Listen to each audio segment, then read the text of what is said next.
सभी को जय मसीह की। आशा रखती हूँ कि आप सभी प्रभु के अनुग्रह में स्वस्थ एवं सुरक्षित हैं।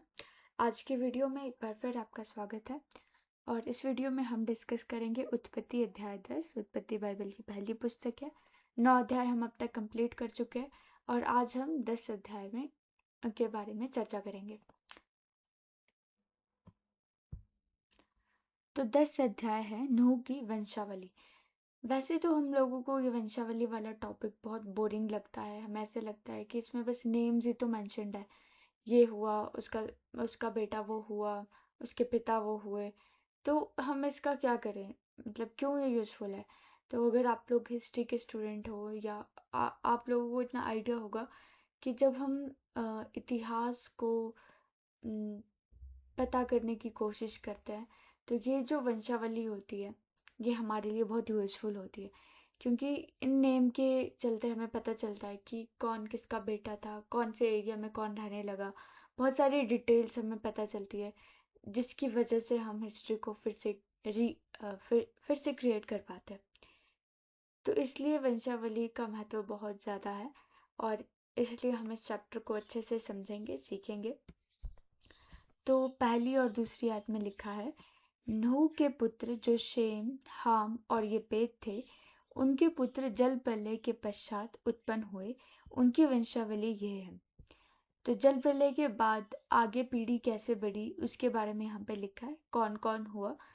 और एक बार फिर से मैं ये बात याद दिलाना चाहती हूँ कि बहुत से ऐसे नेम है बाइबल में जो मेंशन नहीं है। कुछ प्रमुख प्रमुख नाम ही यहाँ पे लिखे गए हैं, उनमें भी जो फीमेल कैरेक्टर्स थे उनका नेम मेंशन नहीं है, क्योंकि पहले से ही वंशावलियों को पिता वाली साइड से देखा जाता है, माता वाली साइड से नहीं।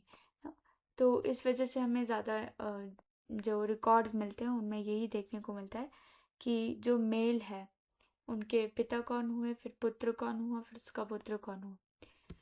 तो शेम, हाम और येपेत जो नूह के 3 बच्चे थे, उनके आगे कौन कौन पुत्र हुए वो हम यहाँ पे देखते हैं। यहाँ लिखा है कि येपेत के पुत्र गोमेर, मागोग, मादे, यावान, तुबल, मेशेक और तिरास हुए। अब ये कुछ मैंने कमेंट्रीज से पॉइंट उठाए हैं जहाँ से हम इनको अच्छे से सीख सकते हैं, क्योंकि ऑब्वियसली बाइबल को अगर हम खुद से समझने की कोशिश करें, ऐसा नहीं है कि हम समझ नहीं सकते, बट हमें कॉन्टेक्स्ट भी पता होने चाहिए कि कोई बात अगर लिखी गई है तो वो किस कॉन्टेक्स्ट में लिखी गई है।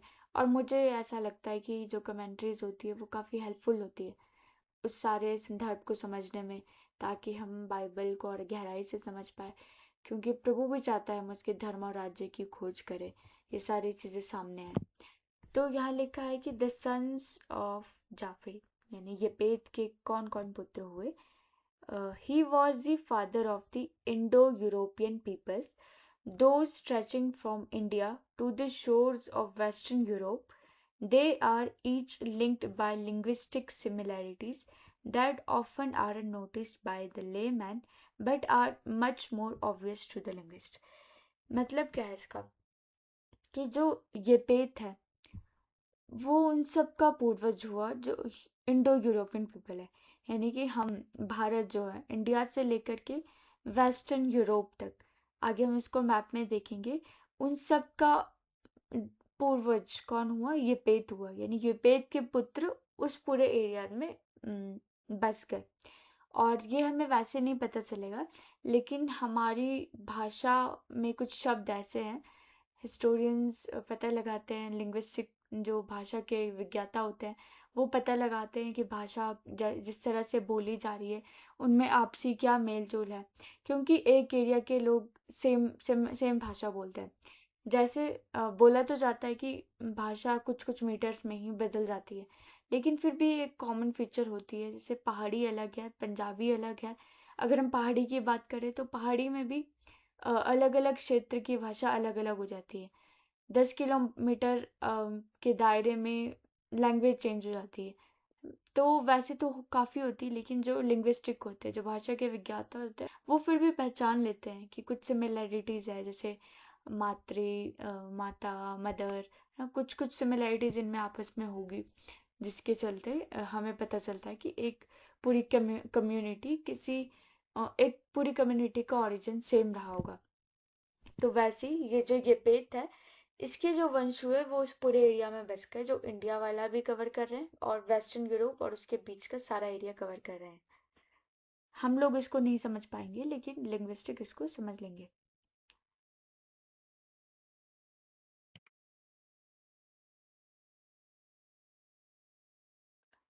येपेत के कौन कौन पुत्र हुए?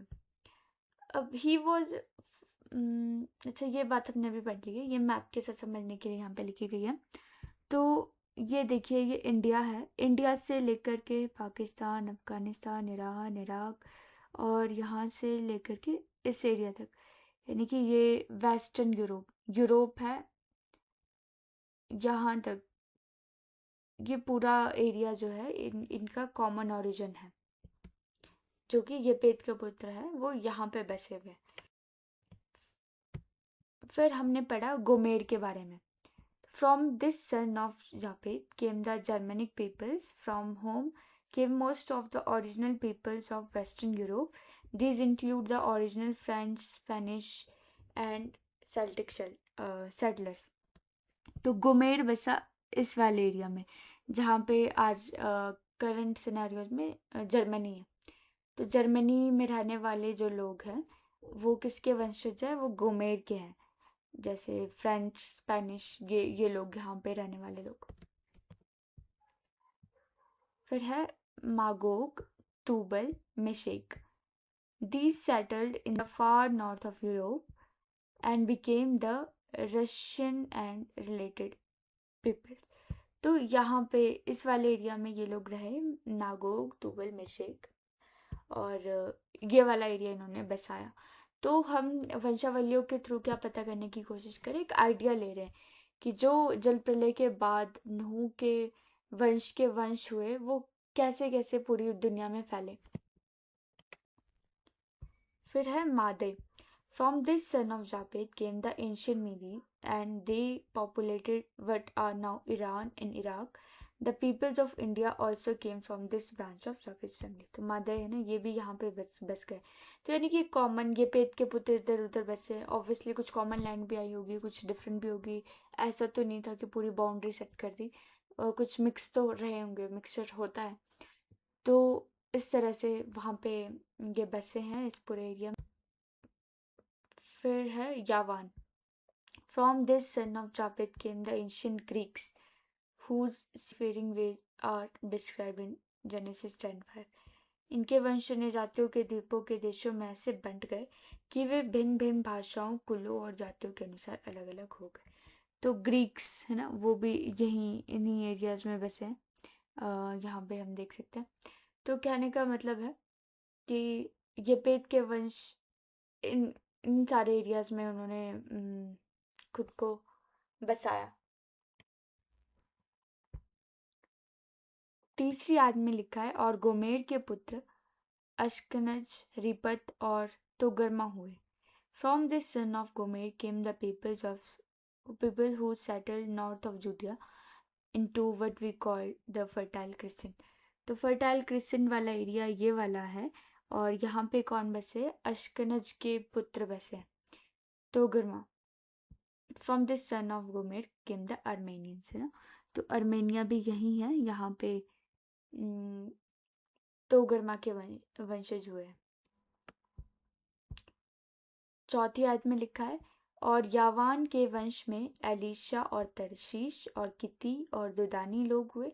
इनके वंश अन्य जातियों के द्वीपों के देशों में ऐसे बंट गए कि वे भिन्न भिन्न भाषाओं, कुलों और जातियों के अनुसार अलग अलग हो गए।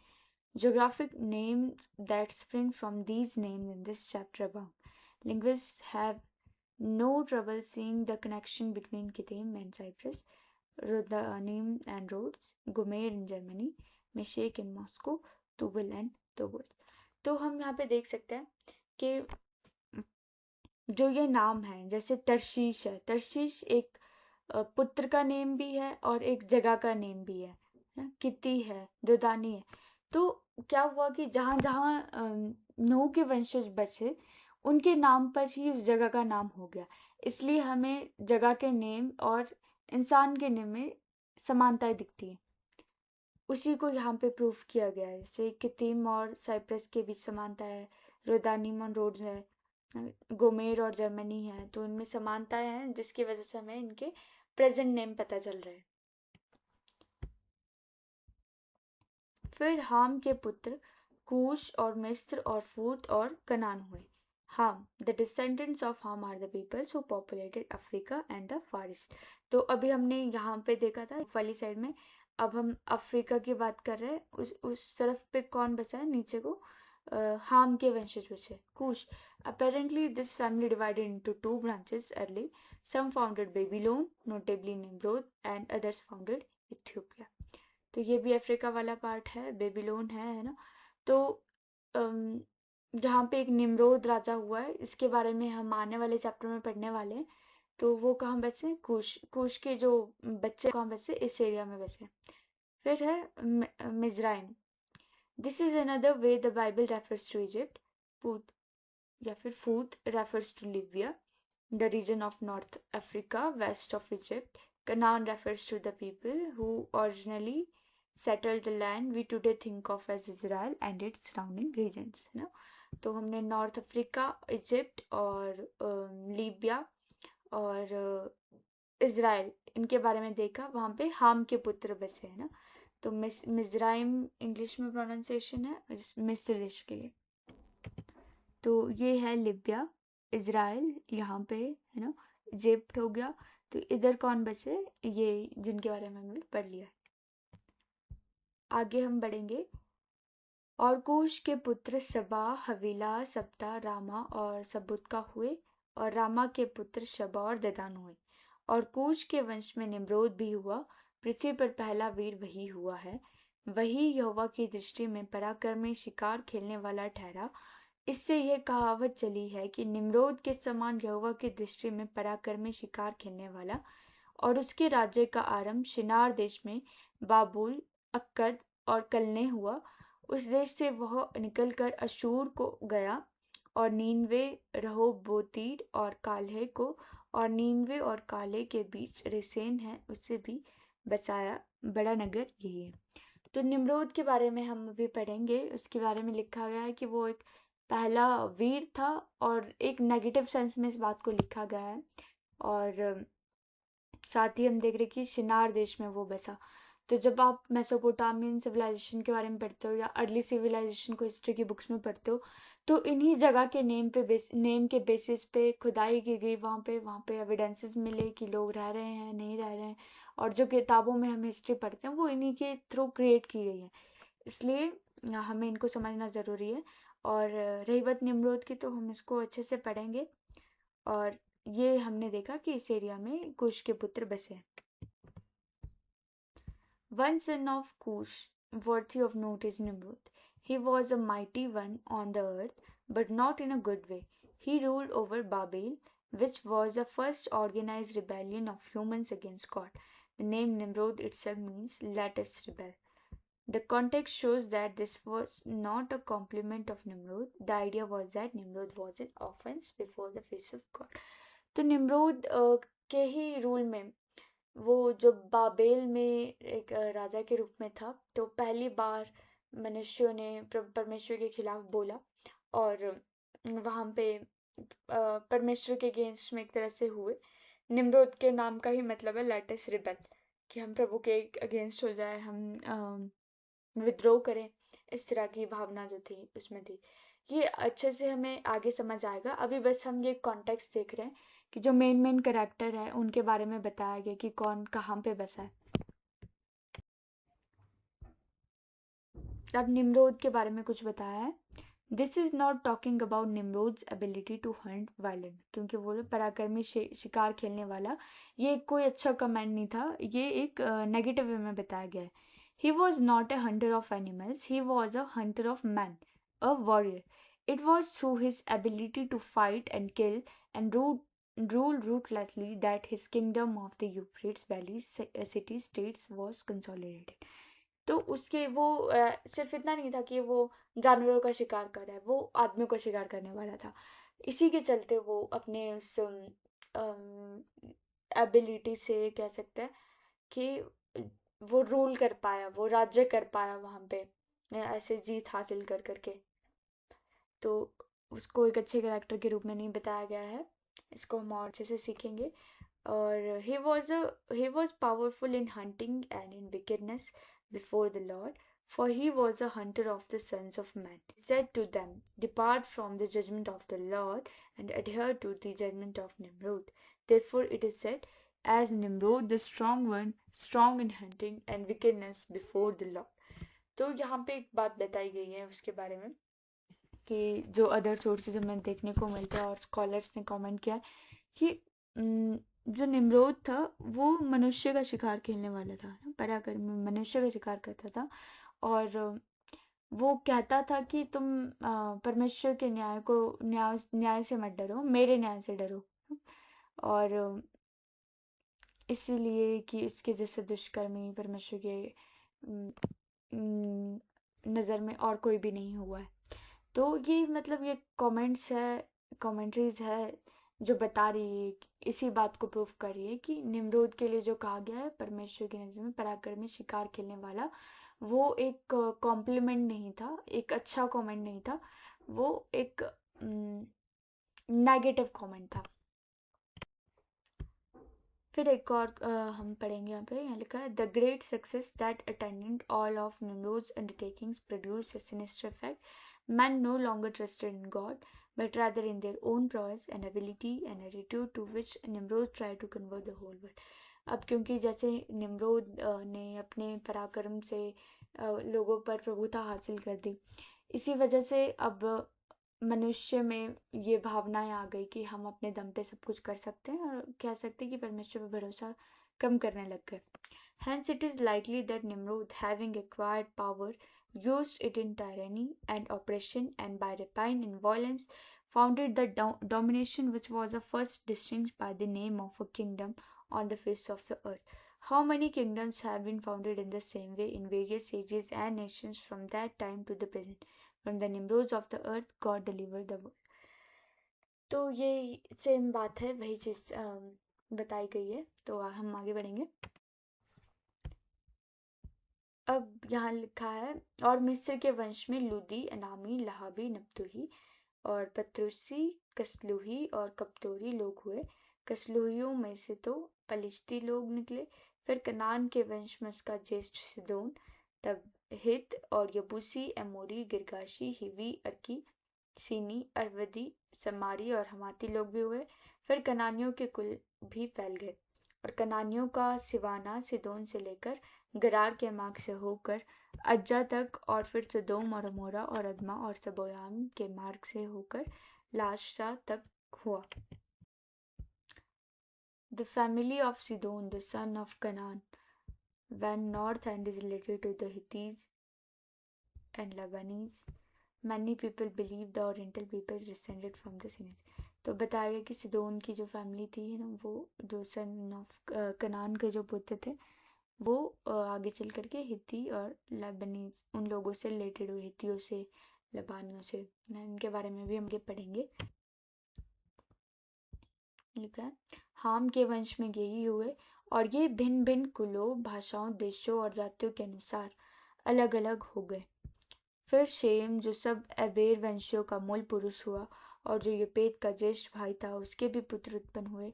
शेम के पुत्र एलाम, अशूर, अर्पक्षद, लूद और अराम हुए.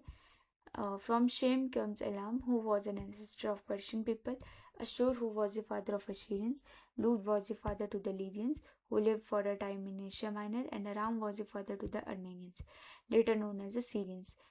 Arpshad was an ancestor of Abraham and the Hebrews.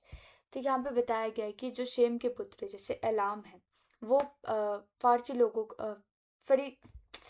Persia के लोगों का वो पूर्वज हुआ. और अशूरियों का, लीडियंस का, और जो कि एशिया माइनर में एक जगह है वहाँ पे रह रहे थे. और अर्मेनिया का, और सीरियो का, और अर्पक्षद वो अब्राम और इब्रानी लोगों का पूर्वज हुआ.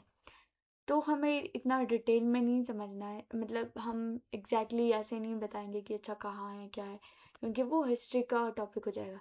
बट हम एक आइडिया ले दें कि ये जो वंशावली यहाँ पे मेंशन्ड है, एक पूरा चैप्टर दिया गया है, उसका एसेंस क्या है और हम कैसे इसको समझें।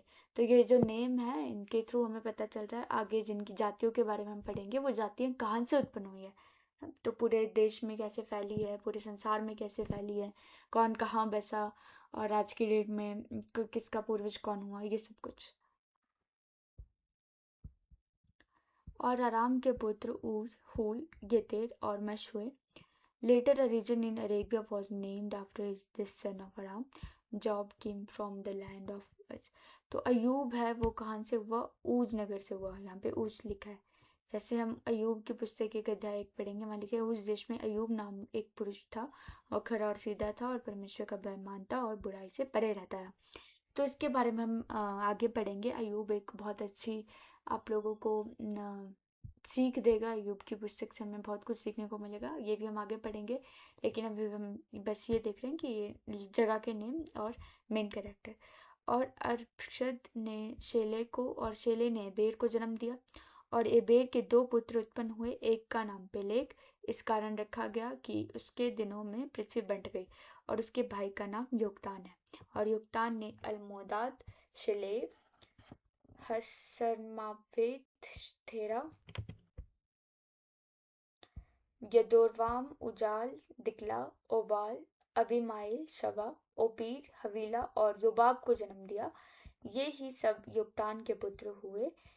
इनके रहने का स्थान मेशा से लेकर सपारा जो पूर्व में एक पहाड़ है उसके मर्ज तक हुआ। The names after the son of Joktan, son of Eber, son of Shala, son of Rakshad are all associated with various Arabic peoples. The one named Jobab may be the one we know as Job in the Old Testament. तो ये जो योबाब है शायद ये अयूब हो सकता है, और बाकी सारे अरेबिक पीपल्स, अरेबिया वाले, अरब वाले एरिया में रहने वाले लोग, ये सारे हुए हैं ना, उनके पूर्वज यही हुए। फिर आगे लिखा है शेम के पुत्र यही हुए, और ये भिन्न भिन्न कुलों, भाषाओं, देशों और जातियों के अनुसार अलग अलग हो गए। नूह के पुत्रों के घराने यही है, और उनकी जातियों के अनुसार उनकी वंशावलियाँ यही है। और जल प्रलय के पश्चात पृथ्वी भर की जातियाँ इन्हीं में से होकर बट गई। Hence, one must consider this chapter of Genesis a mirror in which to discern that we human beings are namely creatures so marred by sin that we have no knowledge of our own origin, not even of God Himself, our Creator, unless the Word of God reveals these sparks of divine light to us from afar.